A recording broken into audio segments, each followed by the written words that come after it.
د بلخ ولایت د چمتال ولسوالۍ امنیه قمندانۍ مسؤلان وایي د نقلیه وسایطو د کنټرول او د خلکو امنیت د لا ښه والي په موخه یې یادې ولسوالۍ په مرکز کې د یوې لویې دروازې په جوړولو کار پیل کړی.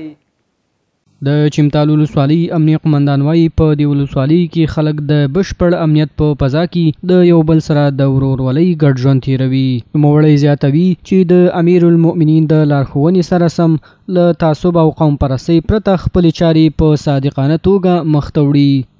د قومو پر برابر باندې 4 قومه دلته وجود لري. پښتانه دي، اهل تشیع دي او عرب ورونه دي او ترکمن ورونه دي. د دې په مابین کې الحمدلله یو نوع مشکل زموږ سره یا د ملت مابین کې بیخي هېڅ پرمخ نشته. دا چې کوم دشمن تبلیغات کوي دا د دشمن تبلیغات دي. دا 20 کاله یې کړي دي الحمدلله، څه په لاس هم نه دي ورغلي. خو زموږ په ولسوالۍ کې الحمدلله بیخي یو نوع مشکل هم په دې هکله کې نشته.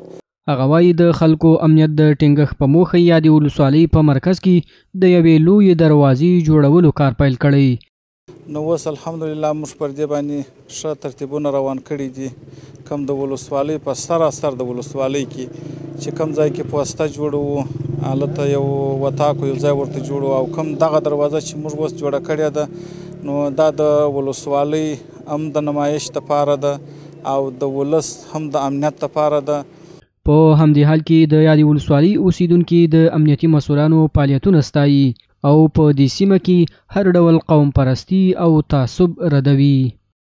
در قسمت موضوع بافت‌های اجتماعی ولسوالی چمتال بیش از 1,00,000 به حساب نفوذ داره.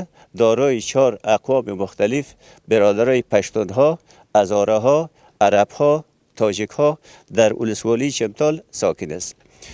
در اینجا تبعیض الحمدلله وجود ندارد. در ولسوالی چمتال در مردم از دید مسئولین امارت اسلامی همگی مساوی و یکسان هستند. همدارنګه د یادې ولسوالۍ مسؤلان وایي چې د مخربه او جنایتکاره کسانو مخنیوي په پار شپه او ورځ دوامداره ګزمې کوي.